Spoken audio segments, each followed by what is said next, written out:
ऐसा लगता है कि हमारे लोग समझना नहीं चाहते हैं। कुछ लोग तो उधर खड़े हैं, कुछ लोग उधर खड़े हैं। हमारे सत्संग में अनुशासन की बहुत बड़ी कमी होती है गुरुजी। ये हमने शुक्रताल में भी देखा है और ये हम इस छोटे से पंडाल में जो ये सुंदर सा सत्संग लगाया गया है, हम इसमें भी देख रहे हैं कि हमारे लोग लगातार उठते रहते हैं, बैठते रहते हैं। और अगर किसी और के सत्संग में जाते हैं तो वहां रात रात भर तालियां भी बजाते हैं। अभी मिला है सबक लोगों को, हाथरस में सैकड़ों से ऊपर लोग मरे हैं, लेकिन फिर भी हमारे लोग जो हैं दूसरों की सेवाओं में व्यस्त हैं, अपने लोगों की सुनना नहीं चाहते। खैर कोई बात नहीं। यहाँ केलनपुर के समस्त वो साथी जिन्होंने मुझे इस सत्संग में बुलाकर बड़ा मान सम्मान दिया, इस सत्संग को पिछले वर्ष की भांति इस वर्ष भी बड़े सुंदर तरीके से इस सत्संग को यहाँ पर सजाया है। आप तमाम साथियों का मैं बहुत बहुत धन्यवाद करता हूँ, बहुत बहुत आभार व्यक्त करता हूँ कि आप तमाम साथियों ने मुझे यहाँ पर बुलाया। देखिए साथियों, ये जो मंच उधर सजा है और इस मंच पर जो लोग बैठे हैं, मेरी औकात नहीं है कि मैं उनके बारे में कुछ कहूं या उनकी बराबर में बैठूं। उन लोगों ने अपना पूरा जीवन आप लोगों के लिए समर्पित किया है। ये लोग हमारे समाज से ना होकर अगर किसी और समाज से होते तो आज स्थिति कुछ और होती। हम अपने लोगों की सुनना नहीं चाहते हैं, दूसरों की बातों पर हम ध्यान देते हैं, दूसरों के विचारों को हम ग्रहण करते हैं, दूसरे की विचारधारा पर अब तक लगातार हम लोग चलते आए हैं। अगर बाबा साहब डॉक्टर अम्बेडकर साहब ने हम लोगों को आजादी दी, ये पंडाल सजाने की, यहाँ बैठने की और मुझे यहाँ बोलने की, तो ये ताकत अगर बाबा साहब डॉक्टर अम्बेडकर साहब ने दी है और उसी के आधार पर ये हमारे संत समाज के लोग आज समाज को लगातार जागरूक कर रहे हैं, तो हम लोगों को समझना चाहिए।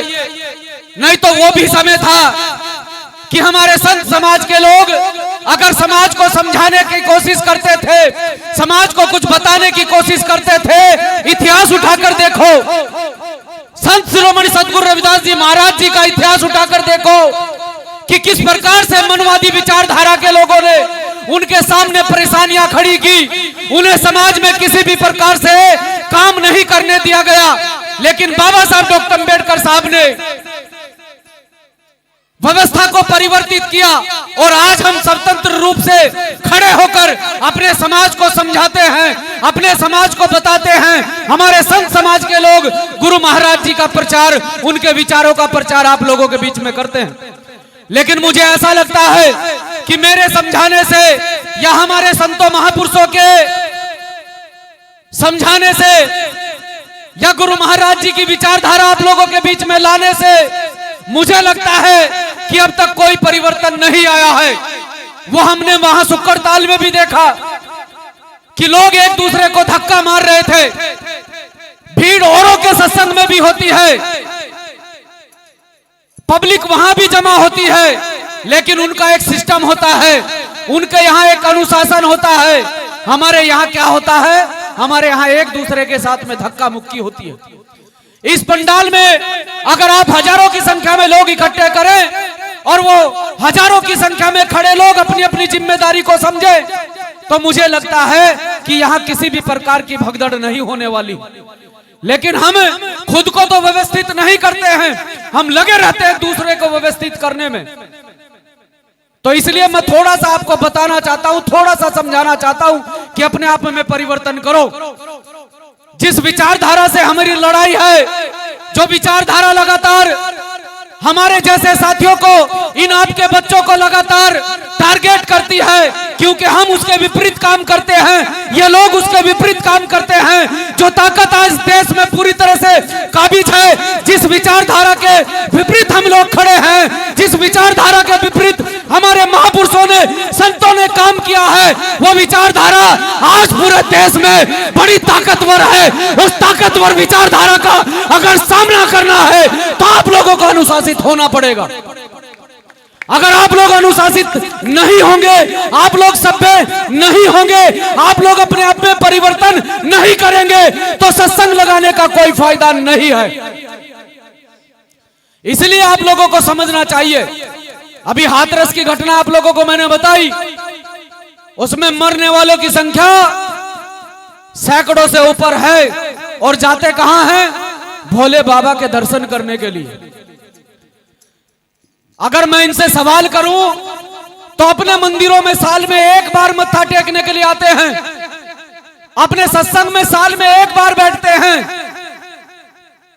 और वहां पाखंडियों के यहां जाकर जिन्हें यह नहीं पता कि अब तुम्हारे पंडाल के अंदर होने वाला क्या है, तुम्हारे यहाँ किस प्रकार की घटना घटने वाली है, आप उनसे उम्मीद लगाए बैठे हैं कि ये मेरा सहारा है और ये मेरे दुखों का निवारण करेगा। आपके दुखों का निवारण कोई करने वाला नहीं है। आपको समझा सकता है, आपको रास्ता दिखा सकता है। अगर आपको अपनी बेड़ियां काटनी है, आपको अपने दुखों का निवारण करना है, तो आपको खुद को मजबूत करना पड़ेगा। क्योंकि मैंने देखा है अधिकतर लोग वही टूटते हैं जिनकी आर्थिक स्थिति कमजोर होती है, जो कहीं ना कहीं कमजोर होते हैं।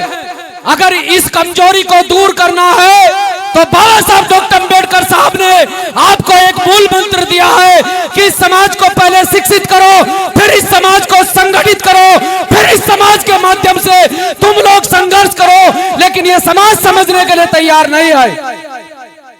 मैं अगर यहां खड़ा होकर बोल रहा हूं तो मैं शिक्षा के दम पर, बाबा साहब के दिए गए मूल मंत्र के दम पर यहां खड़ा होकर बोल रहा हूं। आज एक साथी से मेरी बात चल रही थी, तो वो साथी किसी और कास्ट का था, और आपको पता है कि हमें लोग किस नजरों से देखते हैं। तो दो लोग आपस में बात कर रहे थे और मैं वहां बैठा था। उसने मुझे आकर कहा कि आप मुझे जाने पहचाने से लग रहे हैं। मैंने कहा बताइए। उसने कहा मैंने आपको मोबाइल पर देखा, कहीं आप महक सिंह तो नहीं? मैंने कहा महक सिंह ही हूं। कि भाई आपको मरने का डर नहीं लगता है? मैंने कहा भाई सवाल क्या है? कि मैं यही पूछना चाहता हूं कि मरने का डर नहीं लगता है। मैंने कहा मेरे महापुरुषों ने इतना संघर्ष किया है, इतना बलिदान इस समाज के प्रति दिया है, जो समाज आज खुद मरने की कगार पर खड़ा हो, तो मुझे किसी भी प्रकार का भय, किसी भी प्रकार का डर नहीं है। उसका सीधा सवाल यह था कि मैं जब भी मोबाइल पर देखता हूं तो भाई चंद्रशेखर आजाद ने ऐसे ऐसे साथी पैदा कर दिए हैं कि शासन प्रशासन की आंखों में आंखें डालकर बात करते हैं। तो मैंने सिर्फ उसे यही कहा कि अगर हमारे समाज को आप लोग ऐसा ही देखना चाहते हैं तो मैं गुरु महाराज जी से आज सत्संग में अरदास करूंगा कि मुझे अगर अगला जन्म मिले और आपकी अरदास कबूल हो तो मुझे इंसान नहीं जानवर बनाए। क्योंकि जब तक मैं इंसान हूं और जब तक मैं इस समाज के बीच में खड़ा हूं, किसी भी प्रकार से डर कर कोई कार्य नहीं किया जाएगा, नहीं किया जाएगा। अगर समाज पर शोषण अत्याचार होगा, समाज की बहन बेटियों को सताया जाएगा, समाज को पीटा जाएगा, समाज को मारा जाएगा, तो भले ही मौत आ जाए, लेकिन किसी भी प्रकार से समाज पर अत्याचार बर्दाश्त नहीं किया जाएगा। आप ही के बराबर में एक प्रकरण हुआ, लगातार हम लोग उसमें लगे हुए हैं। वो लोग मजबूत स्थिति में है, उनके लोग मजबूत स्थिति में बैठे हैं। 6 लोगों की उसमें गिरफ्तारी हुई और हम लोग लगे हुए हैं लगातार प्रशासन पर प्रेशर बनाने पर, लगातार प्रशासन को ये कहने पर कि अभी भी उसमें केस में कमी है, अभी भी एक व्यक्ति की अरेस्टिंग उसमें नहीं हुई है। तो हमने उसमें एक समय सीमा निर्धारित की कि अगर उस समय तक उस व्यक्ति की अरेस्टिंग नहीं होती है तो हमारा समाज इतना बड़ा है कि जिस दिन हम समाज को बुलाकर एक महापंचायत का आयोजन करेंगे तो उस दिन इस प्रशासन को इस समाज के सामने मत्था टेकना पड़ेगा। ये ताकत समाज की होती है। लेकिन आप लोग तो अपनी ताकत को पहचानते ही नहीं।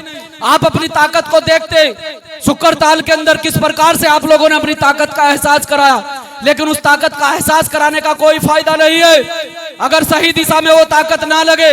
हम तो वहां खाने के ऊपर एक दूसरे को धक्का मार रहे हैं, हम मत्था टेकने के ऊपर एक दूसरे को धक्का मार रहे हैं। अगर हम अनुशासित होकर कोई काम करें तो मुझे लगता है कि जितना समय वहां लोगों को लगा है इतना समय ना लगता। अभी भी यहां से कई बार कहा गया है कि भाई ये जो लोग खड़े हैं बेशर्मों की तरह अंदर आकर बैठ जाओ, मुझे बुलाना मत बुलाना, मुझे कोई फर्क नहीं पड़ता है, मुझे कोई फर्क नहीं पड़ता, मैं मुंह पर बोल कर जाता हूं, जो मुझे बोलना होता है। ये बच्चा मुझे जानता है, बहुत लंबे समय से मुझे देख रहा है। मैं जब भी किसी जागरण में किसी प्रोग्राम में जाता हूं ये मुझे वहीं मिलता है। हमारे गुरुजी यहां से चिल्लाते रहते हैं कि भाई बैठ जाओ, भाई बैठ जाओ। तो भैया जब तुम अपने गुरुओं की नहीं मानोगे तो मुझे लगता है तुम अपने माँ बाप की खाक मानते होंगे। जब तुम अपने गुरुओं की कही हुई वाणियों पर नहीं चलोगे, जब तुम अपने गुरुओं की बात नहीं मानोगे तो माँ बाप की क्या खाक मानते होंगे। एक रिक्वेस्ट मेरी और है नौजवान साथियों से, कल से बहुत पीड़ा है, हमने एक साथी को खोया। गौर से सुनना मेरी बात को। 20 से 22 साल का नौजवान सुल्तानपुर के अंदर हमने खोया है उसकी गलती की वजह से। तो मैं अपने नौजवान साथियों से रिक्वेस्ट करता हूं भाई, किसी भी प्रकार के नशे में आप लोग ना पड़े, क्योंकि आप किसी प्रकार के अगर नशे में पड़ते हैं तो हो सकता है कि नशे की हालत में आप लोग कोई गलत कदम उठाएं। अगर नशे की हालत में भी नहीं हैं तो आप एक बार ये सोचें कि आपके माँ बाप ने मेहनत मजदूरी करके आपको 20-21 साल का नौजवान तैयार किया है, आपको पढ़ाया है, लिखाया है। आपकी माँ पर, आपके बाप पर क्या बीतेगी, कुछ गलत करने से पहले एक बार सोच लेना। सुल्तानपुर में एक नौजवान साथी ने जहर खाया और वो नौजवान साथी आज हमारे बीच में नहीं है। कोई भी समस्या हो, मैं मानता हूं कि उसको कोई समस्या होगी, रिश्ते को लेकर, किसी लड़की को लेकर, घर वालों को लेकर, लेकिन सब समस्याओं का समाधान है। अगर आपके परिवार के पास नहीं है तो ये समाज इतना बड़ा यहाँ पर बैठा है, इस समाज के पास में बहुत ताकत है, इस समाज के पास में समाधान है, हमारे संतों गुरुओं के पास में समाधान है। लेकिन नौजवान साथियों से कहना चाहता हूं, इसलिए बोल रहा हूं, एक साथी खो दिया है कि कोई भी गलत कदम उठाने से पहले, ये मेरी बहनें भी सुने, कि कोई भी गलत कदम उठाने से पहले अपने माँ बाप की इज्जत को देख लेना।